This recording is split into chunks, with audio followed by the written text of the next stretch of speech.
Hey guys, this is Pete from MyJewelryBench.com, and today I'm going to show you what we do on a daily basis with jewelry repairs. I haven't done a jewelry repair video yet, and I thought this would be a good time to start. I have a basic request from a customer. We have this beautiful gold ring. It's a vintage style ring with an illusion style head, and I'll go into those a little bit more. Maybe I'll put a picture up online. The illusion style head gives the diamond, once it's set in the head, the illusion that the stone is actually bigger than it is. This is an approximately half carat diamond. So not the greatest diamond in the world, but it is the customer's diamond. What they want to do is have me set the stone in the head, get the prongs pushed down. This was a used, well, it's a vintage ring that was barely ever worn. So what I've had to do is retip the 4 prongs, and I'll get into that in another video. And now we're going to cut the prongs and set the stone into the head. When we're all done, we'll clean and polish it, and we'll show you what it looks like. So while we're ready to set the stone, what we have to do first is we measure the diameter of the stone. This is an older cut stone. Quality-wise, it's an I1, probably a J color, JK color, a little off in color, but again, it's a vintage stone. It was the customer's stone. So what we're going to do now is we're going to measure it with a millimeter gauge, and the millimeter gauge, when we open it up, will give us the size in millimeters. In the jewelry industry and the watch industry, pretty much what we do is we work in millimeters. So what I'll do now is I'm going to open up the calipers. I'm going to measure the diameter of the stone. It comes in at 4.95, so roughly a 5 millimeter stone. It's not too bad. Sometimes I like to weigh out the stones, sometimes I don't. If I have a scale, I'll usually grab it, but first thing we're going to do is, obviously the first thing we do is measure the stone. The next thing we're going to do is make sure that there's nothing wrong with the stone, and I've already gone through this. Stone's pretty good. It's just got some inclusions in there. See if I can get a close-up view on the camera. Sometimes it works good, sometimes it doesn't. But that's not bad. So knowing that there's no chips or nicks or any flea bites or tiny little microscopic little nicks on the girdle of the diamond, knowing that, I know I don't have to worry about covering something up with a prong. So now we've got the dimensions. We know there's nothing wrong with the stone. The next thing we're going to do is grab some heads or some burrs. These burrs actually they go into a flex shaft machine, which is kind of like a Dremel tool, for those of you who don't know. And we do the same thing. We're going to measure the diameter of our burr. In this case, you can see the burr is the exact same diameter as the diamond, which is kind of nice. 4.93.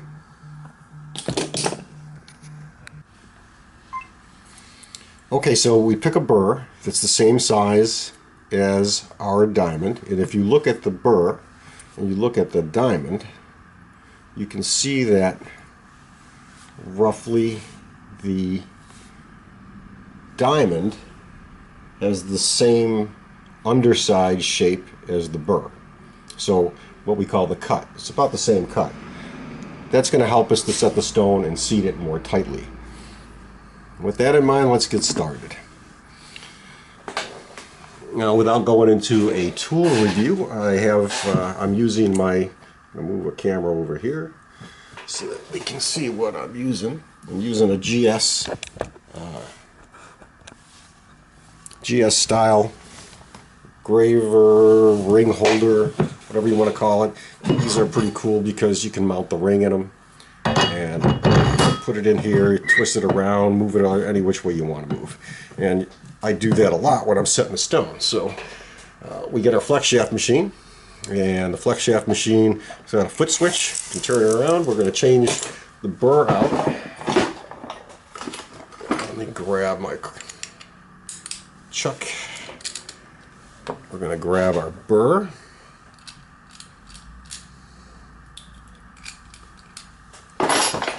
Okay. And now what we're going to do if I can get a good video of this, we're going to take our burr inside our flex shaft machine. We're going to put it on the top of the ring, and we're going to come in and we're going to recut this. And I always use a little bit of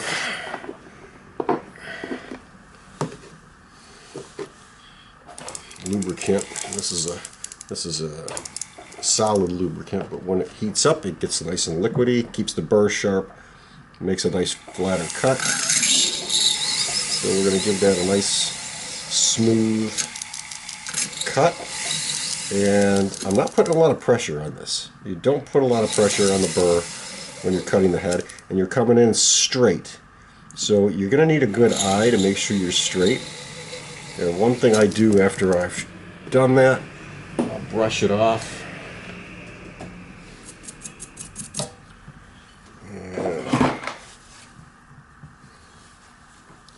And then I use a magnifier and I take a look and see how well it's cut and if it's seated correctly.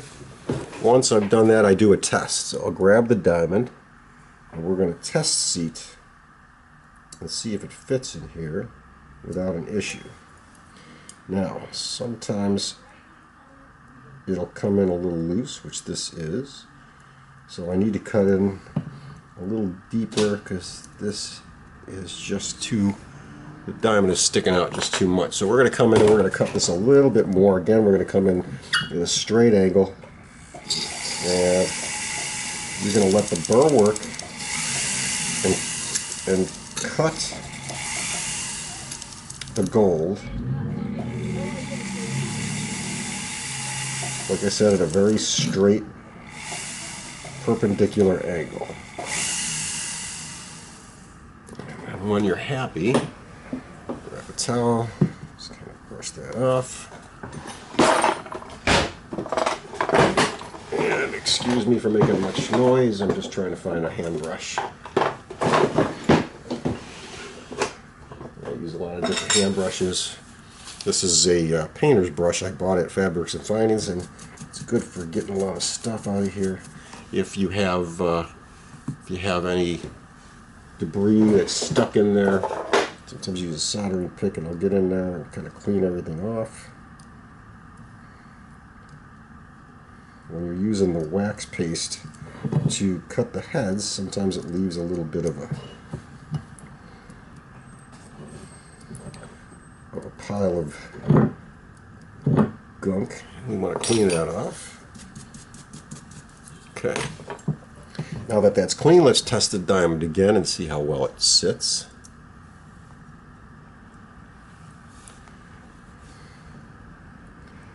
Put the diamond in.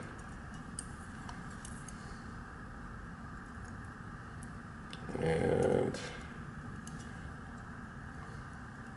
coming in just a little bit, just a little bit more. It's seated nice and flat, but I just want to make sure I have enough prong on that diamond to hold it in place. So we're going to come and cut this a little bit more with the flex shaft. Just cut this a little deeper. And letting the burr cut all by itself.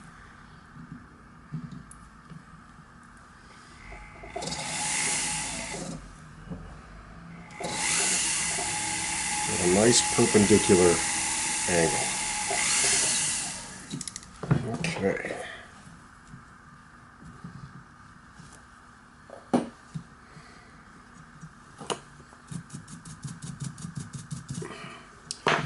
Okay, again, this is a trial and error process. We're going to do this over and over and over until every time we test a stone, we cut a little more until we find the right fit.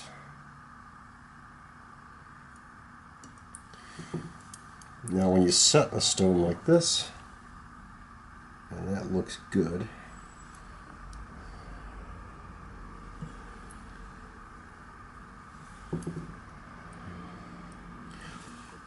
the stone is seated so that it doesn't want to wobble around. The next thing I do is I take my beading tools And on this head, I'm going to use a large beading tool, and we're going to gently start pushing down on these prongs. And that head is just a little too large, so let's grab something a little smaller than that. There we go. Okay, so on each of the prongs, we have to gently push them down over the edge or girdle of the diamond. And I'm going to try to keep my hands out of the way and see if I can get some video of me gently pushing down a little bit at a time.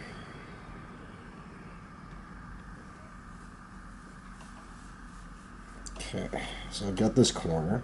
I'm going to come over and do the opposite corner. And if you look, I'm not pushing at an angle, I'm pushing straight down.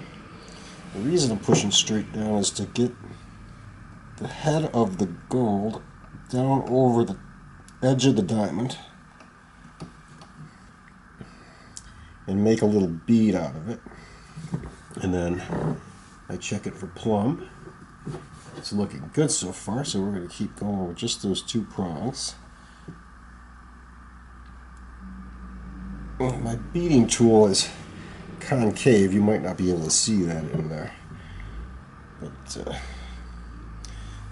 gold is a soft metal, so as we push these down on this illusion setting, I can get a nice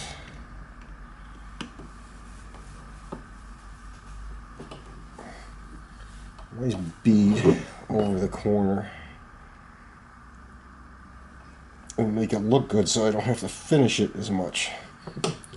And in the business, when you do this every day, the goal here is to do as little work in the end by spending as much time during the process of making it look good using the right tools. I'll put a link to some bead tools in the description of the video.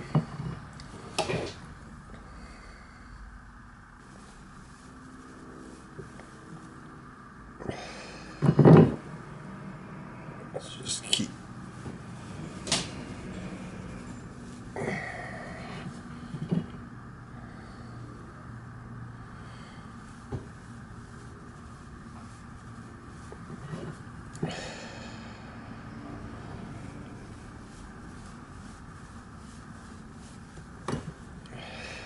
beautiful. Okay, my last little thing on these heads, because they're in good shape, they're smooth, they're not pokey. I just want to buff them out with a rubber wheel very gently. The rubber wheels, the rubber on the wheels, if you use the correct one, will take any little final burrs out of that, and then I'll give it a quick polish on the polishing machine. So what I'm going to do is kind of come in at an angle on each of the beads. You can see I've got the rubber wheel. This is a pink rubber wheel, which is the high shine, and it just takes off very little metal. Pretty safe for a diamond. And I'm just taking off any little burrs that I might have on any of the beads I just made. That way I won't catch on anything. Perfect. Okay guys, so I'm trying to give you a good idea of what the final product looks like. If we look closely at the diamond ring, we can see that it's set really well. We have 4 real nice beads on the illusion setting. And if you look from a distance, the diamond actually looks bigger because the illusion setting, it's called that for a reason, because it gives you the illusion that the diamond is actually square with the 12 beads on each side, or the 3 beads on each side. If you look at the side profile, you can see that the diamond is nice, level, and flush.